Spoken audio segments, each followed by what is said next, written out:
안녕하세요. 연금술사 김성일입니다. 오늘은 얼마 전에 이제 모 드라마 작가님이 계신데 그 작가님과 통화했던 내용 가지고 한번 설명을 드려볼게요. 요즘 증시 때문에 좀 불안하셨나 봐요. 그래가지고 금융 드라마 쓰시느라 금융 공부 되게 많이 하고 계신데 제가 자문을 몇 차례 해드렸어요. 그래가지고 연락을 가끔 주고받고 있는데 그래서 이분이 이제 마법의 영웅 굴리기를 보셨대요. 그리고 이제 그걸 가지고 그 책을 보시고 연금도 굴리고 계신데 여하간 일반 계좌도 있으니까 일반 계좌 때문에 많이 불안하다는 얘기들을 하시면서 연락이 오셨는데 일단 그날 통화에서 가장 기억에 남는 질문이 혹시 대공황이 다시 오면 어떻게 하냐 이런 질문을 하셨어요. 그래가지고 어느 유튜브에서 보셨나 봐요. 어느 유튜브에서 보셨는데 그래서 제가 저의 의견을 이렇게 저렇게 말씀을 드렸어요. 그래서 그 당시에 전화상으로는 이제 말로만 했고 실제 만약에 대공황이 진짜로 왔다. 1920년대처럼 왔다고 하면 어떻게 될까? 그래서 당시 데이터를 좀 찾아봤습니다. 일단 먼저 말씀드릴 부분은 지금하고 그때하고는 많은 상황들이 달라요. 그리고 1920년대이기 때문에 그래서 많은 상황들이 달라서 지금이랑 똑같다라고는 할 수는 없고 그냥 당시 만약에 똑같이 반복된다면 어떻게 될까에 대해서 찾아본 겁니다. 대공황을 간단히 말씀을 드리면 이제 미국 역사상 20세기 장기적으로 가장 깊은 경제 위기였다. 1929년부터 39년 약 10년 동안 지속됐죠. 그래서 검은 화요일이라고 알려진 1929년 월스트리트 대폭락에 의하여 생긴 영향들이 전 세계 모든 나라들에 영향을 미쳤다고 해요. 그래서 거대한 경제적 재난이었고 실제로 미국에서 실업자가 속출해서 굶어 죽는 사람들이 있었던 굉장한 사건이었습니다. 보시면 이게 1924년부터 44년까지의 이제 미국의 물가입니다. 물가 CPI. 29년 10월부터 엄청나게 물가가 빠지고 이게 한 10년을 갔죠. 29년부터 39년까지 이렇게 보시고 여기부터 다시 서서히 올라가잖아요. 정상화가 됐다고 볼 수 있는데 그래서 경제는 굉장히 어려웠다라는 건 이제 알 수 있고요. 그리고 1929년에 대공황이 시작되고 10년간 마이너스를 기록하다가 40년대부터 다시 올라가기 시작하죠. 여기 보시면 이 그래프는 이제 S&P 500이고요. 그리고 이 보라색 그래프는 미국을 제외한 전 세계 주가 지수입니다. 보시면 29년에 거의 마이너스 80% 이상 빠졌죠. 마이너스 한 85% 정도 빠졌다가 뭐 올라갔다가 빠졌다가 올라갔다가 이렇게 반복을 했습니다. 반면에 미국 외의 나라들은 한 3년 정도 있다가 회복했어요. 1933년 정도에 회복을 했다가 뭐 좀 빠졌다가 뭐 이런 식의 흐름을 보였죠. 그래서 이제 굉장히 많이 빠졌었다라는 걸 알 수 있고 자, 이거는 지수입니다. 지수. 주가 지수. S&P 500이 24년부터 29년까지 엄청난 호황이었죠. 굉장한 상승이었죠. 상승을 보이다가 뭐 이렇게 빠졌다가 뭐 이런 흐름을 보였다라는 거고 그 외의 나라들도 반토막이 났다. 사실은 이게 월드 지수거든요. 그렇기 때문에 국가별로 하면 엄청나게 하락했을 거예요. 근데 이제 합쳐놓은 거기 때문에 좀 덜 하락한 것처럼 보이는데 여하간 여기도 많이 빠졌다. 그런데 재밌는 건 뭐냐면 어, 폭락을 할 때, 하락을 할 때 이렇게 다 같이 빠지잖아요. 근데 상승을 할 때는 제약각 움직임이 달라요. 여기는 이제 신흥국 이렇게 먼저 올라갔었고, 신흥국이 계속 올라가는데, 미국은 좀 빠졌었고, 신흥국 많이 올라가고, 신흥, 네, 이런 식으로 해서 좀 다른 움직임들을 보이죠. 요 기간을 보면 미국 굉장히 많이 올라가는데, 신흥국은 또 빠지고. 그래서 하락기에는 같이 하락하는 특성이 있고요. 상승기에는 또 다른 움직임을 보이는 특성이 있습니다.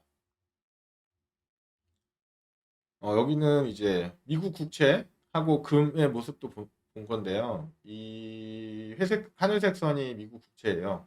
보시면 대공황 때도 꾸준히 괜찮았어요. 그죠? 꾸준히 올랐죠. 대공황 때도 꾸준히 올랐고 뭐 이런 모습을 보였습니다. 금 같은 경우에는 그 가격이 이렇게 돼 있다가 팍 튀었다가 가만히 있죠. 왜냐하면 이 당시에는 지금처럼 금 거래가 자유롭지 않았어요. 그래서 그런 특이한 움직임을 보이는데 국채 역시도 이 당시에는 개인들이 자유롭게 사고 팔 수는 없었어요. 그죠? 근데 지금은 이제 가능하죠. 지금 가능하기 때문에 이런 모습들을 보였다. 특히 금 같은 경우에 이거 제가 이 제 책 마법의 동굴리기에 있는 내용인데요.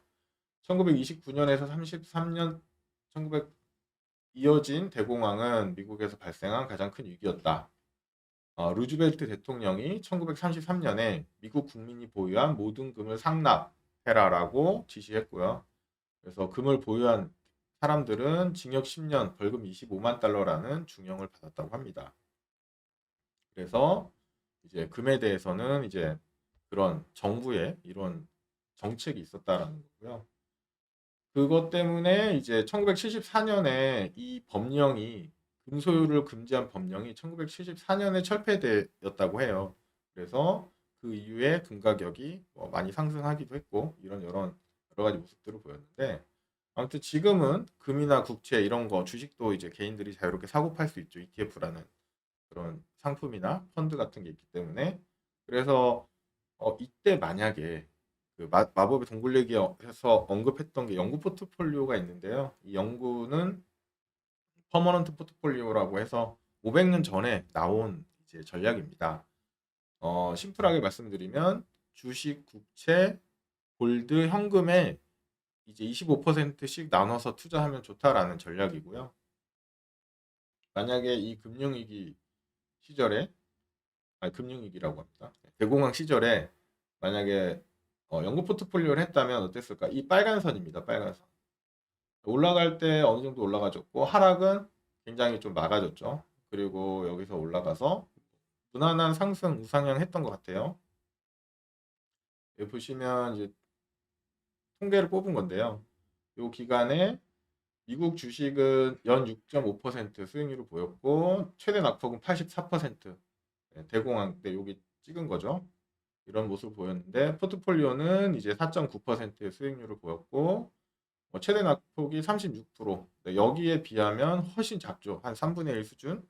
그래서 위험을 많이 낮출 수 있었다. 그리고 같은 기간에 금 같은 경우에는 이 정도 움직임이 있었다라고 볼 수 있고요. 연도별로 잘라서 봐도 보시면 이제 수익이 나는 25년, 26년 연도별로 자른 거죠. 꾸준히 수익이 나다가 이제 대공황 때 빠지긴 했는데 여기처럼 많이 빠지진 않죠. 마이너스 1%, 마이너스 8%, 여기 마이너스 19%그 정도. 그리고 쭉 계속 수익 구간이에요. 계속 수익 구간이고 37년에 한 번 또 마이너스, 그 다음 쭉 플러스. 네, 이렇게 주식만 했으면 굉장히 힘든 구간들이 많잖아요. 굉장히 힘든 구간들이 많은데 자산 배분을 했다면 생각보다 변동성도 작고 안정적이었다. 꾸준한 수익을 얻을 수 있었다라는 걸 알 수 있어요. 그래서 이제 결론을 말씀드리면 1929년 대공황이나 2008년 금융위기 같은 이제 경제 위기는 언제든지 반복될 수 있습니다. 당장 재작년에 코로나 사태로 인해서 주가가 한 달 만에 3, 40%씩 빠지는 거를 보셨을 거예요. 그래서 경제 위기가 온다라고 하는 주장은 당연히 맞아요. 자, 언제인지를 모른다는 게 항상 큰 문제이고요. 얼마나 세게 오는지도 맞추기가 어렵죠. 그래서 누구도 온다 안 온다 확정할 수 없죠. 그리고 언제 올지는 더 어렵습니다. 그래서 꾸준히 하락을 외치면 언젠가 한 번은 맞게 돼 있어요. 그 반대도 마찬가지죠. 주가는 계속 상승해 라고 얘기해도 맞긴 맞아요. 언젠가는. 그런데 주식만 하게 되면 굉장히 힘든다. 힘들다는 사실을 이제 알 수 있고요. 타이밍을 맞출 수 있으면 누구나 다 잘 투자를 할 수 있겠지만 이게 너무 어렵기 때문에 타이밍을 배제한 투자법이 자산 배분 투자법이라고 할 수 있습니다. 그래서 또 다른 대공황이 찾아온다고 해도 지금 포트폴리오는 연구 포트폴리오보다 더 이제 업그레이드 된 버전이기 때문에 훨씬 잘 견디지 않을까라는 생각이 듭니다.